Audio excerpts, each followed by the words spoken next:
Bonjour à tous, bienvenue sur 40K Mini Podcast. Aujourd'hui, on va parler des taux et de la méta des taux. Donc, quelle est leur place dans la méta? Qu'est-ce qu'on peut faire avec? Voilà. Donc, le plan, ça sera de discuter un petit peu des unités, les unités principales du codex, des évolutions qui sont apportées par le nouveau Psychic Awakening, et ensuite, du coup, de parler des listes. Donc, on va parler de trois concepts forts de listes, quatre concepts, on va dire, pour vous proposer ce qui se passe dans le milieu compétitif. Donc on va commencer par les meilleures unités. Donc les unités qui sont vraiment fortes dans le codex, ce sont les commandeurs, parce qu'ils ont une CT à 2+, en fait, tout bêtement, et qui peuvent porter donc jusqu'à 4 armes. Donc les configurations classiques aujourd'hui, ça va être 3 missiles ou 4 missiles, donc avec éventuellement le système ATS pour avoir la PA-1 supplémentaire.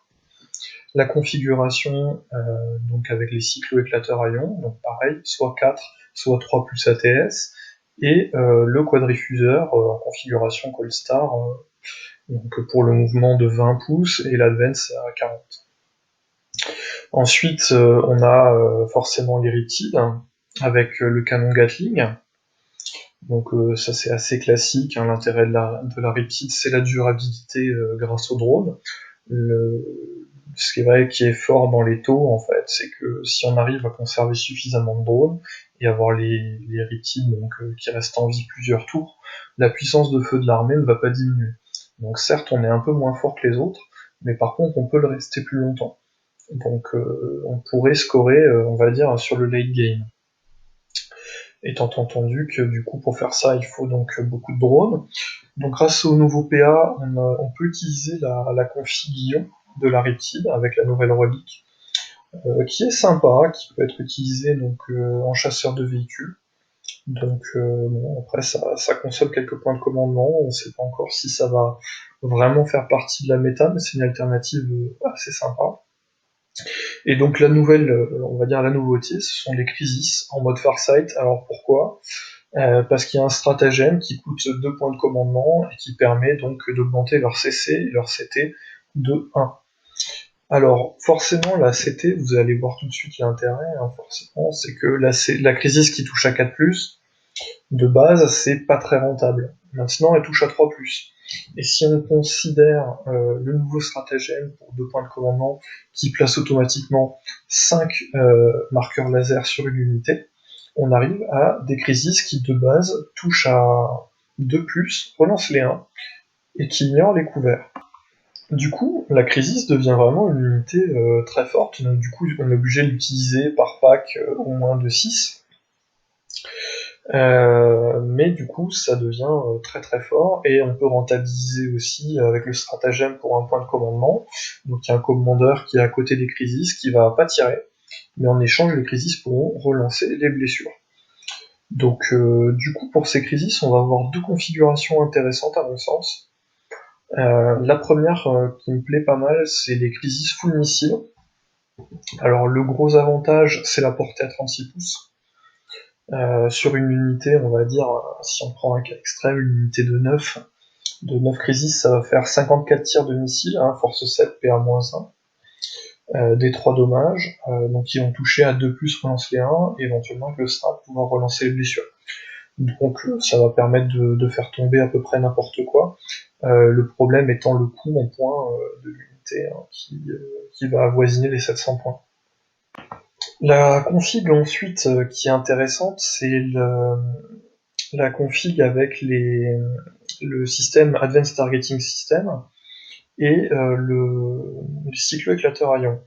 Alors pourquoi elle est intéressante cette config? Parce qu'elle permet de tirer avec la CT qu'on a connue, mais si on les passe aussi en crisis bodyguard, on arrive quand même à avoir une attaque supplémentaire.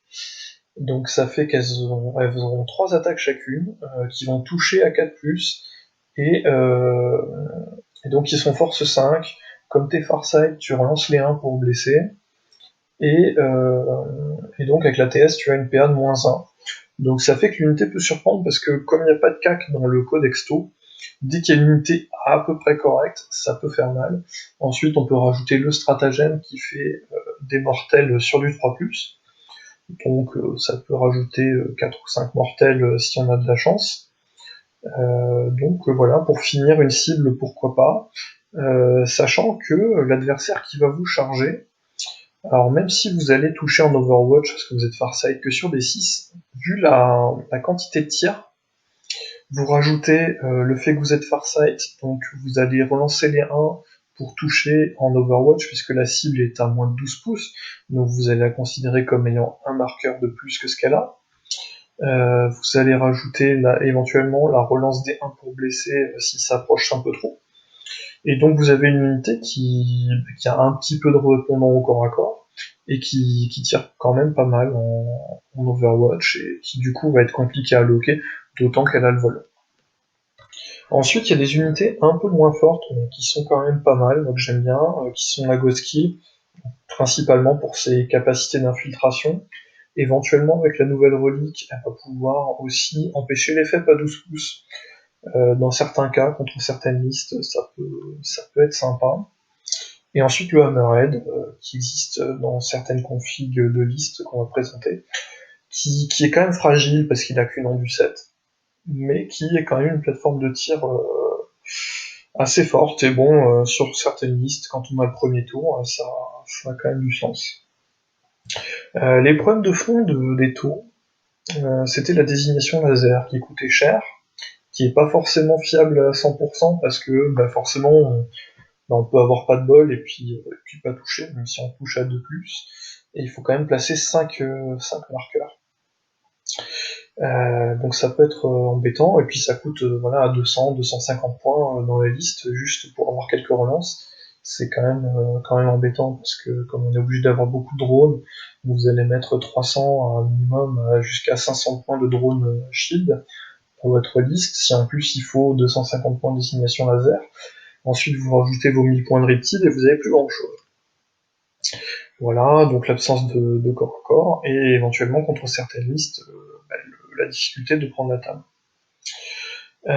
Donc les listes fortes, la première dont on peut parler, c'est la liste Full Hammerhead et Skyray.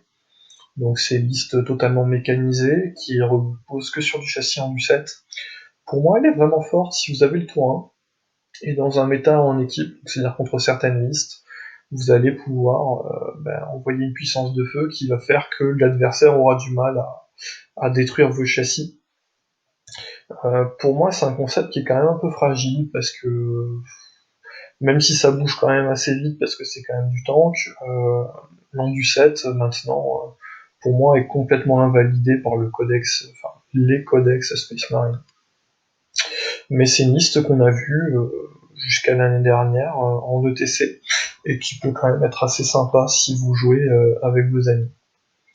Ensuite, la liste entre guillemets du moment, en tout cas juste avant le PA, c'était la liste triple reptile avec 40 à 50 drones.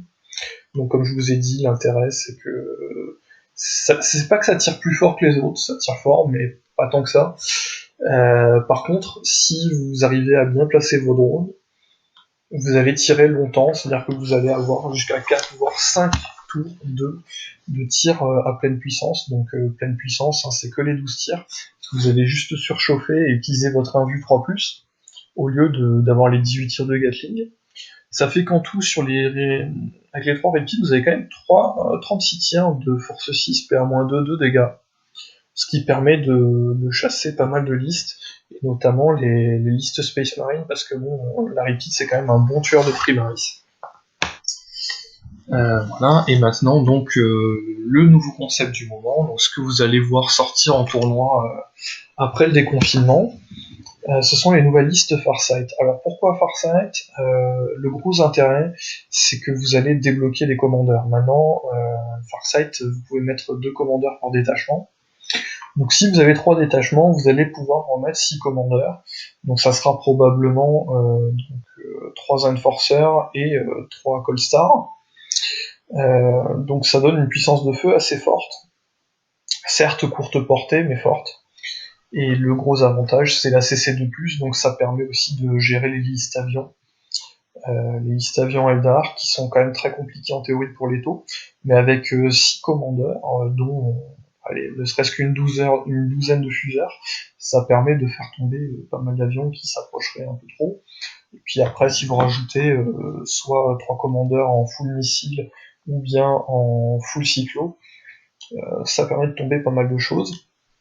Donc ensuite, ces commandeurs seront accompagnés donc soit de Riptide, mais ça demande beaucoup de drones, soit de Crisis. Alors l'avantage de la Crisis, on va mettre moins de drones, mais on va plutôt les mettre de façon à ce que toute l'armée adverse ne puisse pas tirer sur votre escouade, même si sur les grosses escouades ça va être compliqué. Et donc vous allez avoir les configs, comme je vous ai dit, soit full missile, soit full cyclo, et qui vont permettre donc de ratiboiser votre adversaire. Donc soit les critiques seront mises sur la table à partir du premier tour, soit arriver en frappe en profondeur. Et donc quand vous combinez la grosse Death Star de Crisis et les 6 commandeurs, vous avez un concept de liste qui sera pas mal. On peut déjà voir les premiers rapports de bataille qui sont en ligne, qu'a fait notamment le meilleur joueur ITC, qui est accessoirement aussi le meilleur joueur taux, qui est Richard Sigler, qui commence à tester ses configs et qui fait des choses vraiment sympas. Voilà pour la méta taux. Il y a une liste qui est pas vraiment dans le méta compétitif, mais que j'ai expérimenté à titre personnel. C'est la liste Horde, la Horde taux. Alors, il y avait des hordes à base de guerriers de feu qui ont été vus un petit moment en ETC. Le concept, c'est d'avoir beaucoup de guerriers de feu, des drones de pulse pour augmenter la portée de tir, donc pour passer à 36 pas et à 18 pouces en tir rapide, et des cadres Fireblade. Donc l'intérêt, si vous avez une centaine de guerriers de feu, c'est qu'en portée tir rapide, donc c'est à 18 pouces, donc c'est assez facile en fait. On croit que c'est court, mais en fait, si vous faites un monte-K par exemple, si vous n'avez pas le tour 1 ou même si vous avez le tour 1, vous allez avancer de 6 pouces plus 1 des 6 et pouvoir faire du tir rapide à 18. Donc ça quand même, ça peut permettre, si ce n'est au tour 1, d'être sûr au tour 2 d'avoir beaucoup de tirs. Alors l'intérêt de ces listes, donc moi je mets soit beaucoup de guerriers de feu, mais je rajoute aussi beaucoup de croûtes. Alors l'intérêt c'est d'avoir beaucoup de figurines, et d'avoir le mouvement scout des croûtes. Alors certes, qui sont pas très forts, mais qui sont quand même chiants. Et l'adversaire est souvent obligé de les gérer.